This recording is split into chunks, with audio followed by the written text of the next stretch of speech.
Salut à tous, c'est Caoutchouc et Petit Palais, j'espère que vous allez bien. Aujourd'hui, nouvelle vidéo, ça me fait plaisir de vous retrouver, surtout pour cette vidéo où on va discuter ensemble de l'histoire du palais, de sa création, des types de palais qu'il existe et des nombreuses compétitions autour de cette discipline. Posez-vous, prenez un petit café, un petit carré de chocolat. Pour ceux qui ne sont pas encore abonnés, n'hésitez pas, c'est dans la description, vous avez tous les liens vers mes pages Facebook, TikTok et YouTube, vous êtes dessus, vous avez juste à cliquer sur le petit bouton s'abonner et ça régale. On va commencer la vidéo tout de suite. Le palais est un jeu d'adresse qui se joue généralement en extérieur et parfois en intérieur. Les joueurs lancent des disques métalliques sur une planche qui peut être en plomb ou en bois. Il peut aussi arriver que les palets soient lancés au sol. Un jeu de palais est composé de 12 palets ainsi que d'un maître. On peut l'appeler aussi plus communément comme le petit. Le but du jeu est de se rapprocher le plus proche possible du maître. Pour commencer, vous allez devoir lancer le maître sur la planche, puis un de vos palets. Par exemple, si un joueur numéro 1 lance le maître, puis un palet sur la planche, alors c'est au joueur 2 de jouer. Le joueur 2 joue même dans le cas où le joueur 1 lance son palet à côté de la planche. Ensuite, la partie suit son cours jusqu'à ce que l'ensemble des palets soient lancés. Les deux joueurs peuvent ensuite s'avancer et comptabiliser le nombre de points. Une partie se termine quand un des deux joueurs ou une des deux équipes a atteint un nombre de points déterminé en avance. Les origines exactes du jeu de palais ne sont pas clairement connues, mais il est fortement supposé qu'il s'agit d'un jeu très ancien. Des jeux similaires où l'objectif est de lancer des objets sur une cible au sol existent depuis l'Antiquité dans diverses cultures. On retrouve des traces de jeux de palais dès le XIVe siècle. À cette époque, les palets sont des pierres plates, des galets ou des ardoises. Au XVIe siècle, François Rabelais, dans son film Le Gargantua, en 1988, fait jouer son personnage avec des palais géants. C'est donc ça qui a donné le nom de palais ou de palais de Gargantua à différentes roches dans l'ouest de la France, comme à Saint-Amand-d'Aubigné, à Charnizet, à Trélières. Le palais s'est donc développé au cours des siècles avec différentes possibilités de jeu à partir du palais. On peut prendre l'exemple de la grenouille qui est un jeu qu'on connaît aujourd'hui mais qui est très ancien. C'est un jeu d'adresse et de détente qui a vu le jour dans la période antique par les troupes armées. On peut appeler ça un jeu de repos pour les guerriers. Ce jeu se pratiquait en Grèce antique sous le nom de Caspo. Il se jouait avec des amphores, c'est des vases antiques, dans lesquels on lançait des cailloux plats. Une fois que les Romains ont envahi la Grèce, ils emportèrent avec eux, en Italie, le jeu du Caspo. Le nom du jeu s'est alors transformé, passant de Caspo à jeu du tonneau, car c'est sur des tonneaux percés que les joueurs à l'époque lançaient des pièces. Le jeu se modernise dès la Révolution, on trouve alors des représentations que nous connaissons aujourd'hui. On y voit la grenouille perchée sur son plateau supérieur. En 2012, le jeu de la grenouille est même reconnu par le ministère de la Culture qui a inscrit au patrimoine culturel immatériel de la France, dans la catégorie jeux. Le jeu de la grenouille se rapproche avec de nombreux jeux que nous connaissons aujourd'hui, comme par exemple le lancer de sabot, où l'on doit viser un sabot avec des palets. Chez nos amis étrangers, ça se passe un peu différemment, mais la culture du palais se développe aussi. Du côté des Anglais, le palais s'est légèrement développé grâce au shove a penny. C'est un jeu de bois qui a vu le jour au 19e siècle dans les bars et les pubs anglais. Le but de ce jeu est très simple, c'est de faire glisser les palets dans différentes zones déterminées par une ligne. En Espagne, c'est un jeu de précision ou un jeu de lancer qui a vu le jour, s'appelant ainsi la tanguilla. Le but du jeu est de lancer des disques métalliques le plus proche possible d'une mini-structure en ferraille positionnée verticalement qui s'appelle tanguilla, d'où le nom la tanguilla. Les joueurs sont positionnés à environ 20 mètres. C'est vrai que ça fait quand même beaucoup 20 mètres par rapport au palais aujourd'hui où on joue à 2,80 m, 3 mètres, 5 mètres maximum. Peut-être 10 mètres pour le palais en terre. Au Portugal, c'est le jeu Fito qui est apparu, où le but est de lancer des pierres plates le plus proche possible d'une épingle. En Italie, on retrouve le palais Valdôtain qui est apparu aux alentours de 1975. Le but ici est de lancer des disques de fer le plus proche possible d'une cible au sol, souvent faite en terre battue. En France, les jeux de palais sont particulièrement populaires en Bretagne, en Vendée et en Vallée d'Aoste. Comme on l'a vu avant, en Europe, beaucoup de variantes de jeux de palais ont été créées. Le jeu de palais tel qu'on le connaît aujourd'hui a probablement évolué grâce à ces jeux de lancer anciens. Le palais est un jeu convivial, souvent associé à des rencontres familiales et sociales qui varient forcément en règles et en style selon la région dans laquelle on y joue. Il existe plusieurs types de palais, chacun avec ses propres caractéristiques et règles. On retrouve aussi beaucoup de variantes, notamment sur le design ou encore sur le nombre de points pour gagner une partie. On va commencer avec le palais breton, donc tous les bretons, si vous écoutez cette vidéo, n'hésitez pas à mettre un commentaire, ça fait plaisir et ça me soutiendrait. Originaire de la région bretonne, le palais breton consiste à lancer des palets en fer, généralement en fonte, sur une planche en bois. Le but est de se rapprocher le plus possible du maître sur la planche. Le maître, que l'on peut aussi appeler petit dans différentes régions. On retrouve parfois 6 palets clairs et 6 palets foncés. Ils sont aussi marqués de numéros présents sur les palets. La distance entre celui qui lance et la planche varie généralement de 5 à 7 mètres. La partie est gagnée lorsqu'un des joueurs ou une des deux équipes a atteint un nombre de points préalablement déterminé. Généralement, on se retrouve souvent autour des 12, 13 et 15 points pour la finale. La particularité du palais breton, c'est que les joueurs lancent les palets 2 par 2. Exemple, le joueur 1 va lancer un palais, puis un deuxième. Et ensuite, et seulement ensuite, le joueur 2 va pouvoir lancer à son tour un palais, puis un deuxième. Ainsi de suite, jusqu'à ce que les deux joueurs ou les deux équipes lancent leurs 6 palets.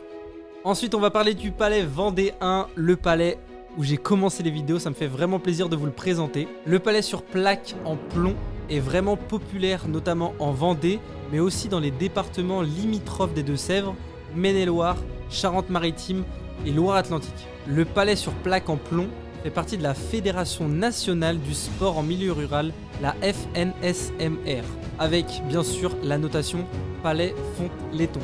Le palais vendéen est constitué de 2 sortes de palais, d'un côté les palais laiton et de l'autre les palais en fonte. Le palais laiton se joue sur une planche en plomb avec des palets en laiton, c'est une couleur qui est assez dorée que vous avez sûrement déjà vue. Les joueurs lancent les palets à 2,80 m de la planche. Une équipe jouera avec 6 palets striés et une autre avec 6 palets lisses. La partie est gagnée lorsqu'une des deux équipes a atteint le score de 11 ou 13 points. Encore une fois, ça dépend des régions. Une finale se joue très souvent à 15 points. A vrai dire, je pense que ça dépend vraiment de la personne avec laquelle vous jouez au palais et de l'endroit où vous êtes. Ensuite, on a le palais fonte qui se joue sur une planche en plomb, mais cette fois-ci avec des palets en fonte. En différence avec le palais laiton, les palets en fonte peuvent être de couleurs. Ils peuvent être bleus, rouges, jaunes, ça peut arriver. Ils ont aussi cette particularité à être un poil incurvé. Les joueurs lancent cette fois-ci leur palais à 3,80 m de la planche en plomb. La partie se joue aussi en 11 ou 13 points. La finale en 15 points et encore une fois, je vais vous dire que ça dépend avec qui vous jouez et dans quelle région vous êtes lorsque vous jouez au palais. Ensuite, on va retrouver le palais sur terre. Au niveau du palais sur terre de Loire-Atlantique, on va retrouver des palais en ferraille ou en fonte ainsi que d'un cercle tracé sur la terre. Les joueurs se trouvent à 10 mètres de ce cercle.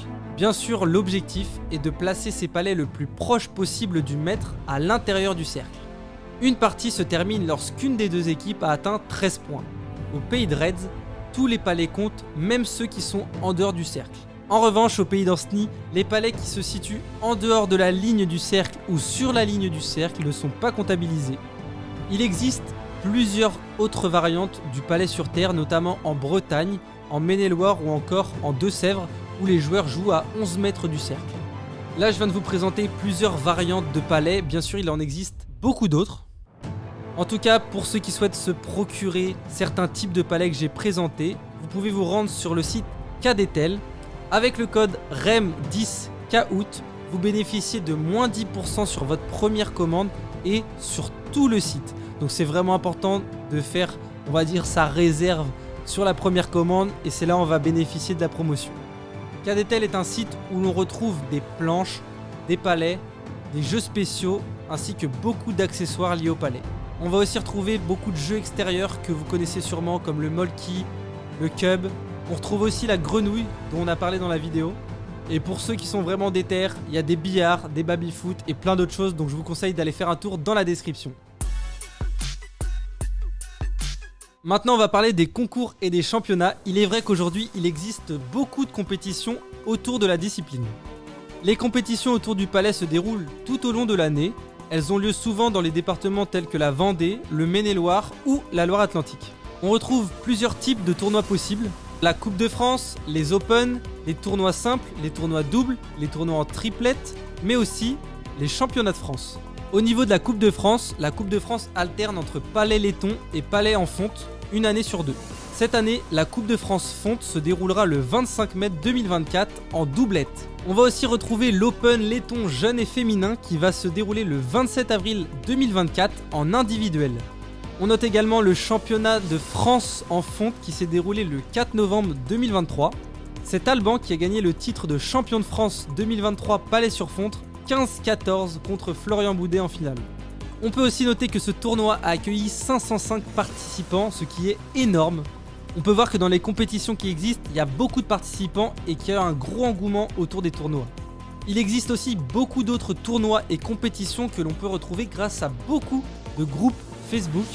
Actuellement, ma chaîne est vraiment dédiée au divertissement autour du palais, mais en aucun cas, je parle des actualités concernant le palais. C'est pour ça que je voulais vous parler des différentes pages. Je vous les affiche maintenant à l'écran. Les différentes pages Facebook qui partagent sans cesse, tous les jours pour certaines, des actualités sur les concours, sur les dates précises, sur les rencontres, sur les championnats. Franchement, vous avez tout ce qu'il faut. Avec ces pages-là, vous serez au courant de toutes les compétitions qui se déroulent tout au long de l'année. Si certaines pages se reconnaissent, n'hésitez pas à mettre un petit commentaire et me dire bonjour, ça me ferait plaisir. N'hésitez pas. Il est vrai qu'aujourd'hui, à titre personnel, je rencontre ou je vois peu de femmes qui jouent au palais et j'aimerais que ça change à travers mes vidéos notamment. Donc les filles, si vous m'écoutez, n'hésitez pas à vous manifester en commentaire. N'ayez pas peur, le palais est accessible pour toutes et tous, que vous soyez jeune, vieille, ça ne change rien. Faut arrêter un peu tous ces stéréotypes autour de la discipline et penser à nous, pensez à vous. Si vous êtes une fille, vous pouvez participer à des concours, vous pouvez faire des entraînements palais, vous pouvez commenter les vidéos. N'ayez pas honte, c'est une discipline qui est ouverte à toutes et tous. Donc ça me ferait vraiment plaisir s'il y a des filles qui commentent et qui sont là et montrer aux filles qui hésitent à se lancer au palais que c'est possible et qu'elles ont droit. Dites-moi aussi si vous voulez plus de vidéos dans ce format. Franchement, je trouve que c'est assez qualitatif avec le matériel que j'ai à disposition. On est sur de la bonne qualité de vidéo. N'hésitez pas aussi à me dire ce que vous en avez pensé en commentaire. Et puis voilà, moi je vous laisse là-dessus. J'espère que ça vous a plu. J'espère que la vidéo était assez complète pour ceux qui s'y connaissent vraiment en palais. En tout cas, j'ai fait de mon mieux. Allez, à la prochaine les gars. Je perds ma voix, il est temps d'arrêter. Allez, salut, ciao. Oh. Salut les gars. Allez, c'est bon.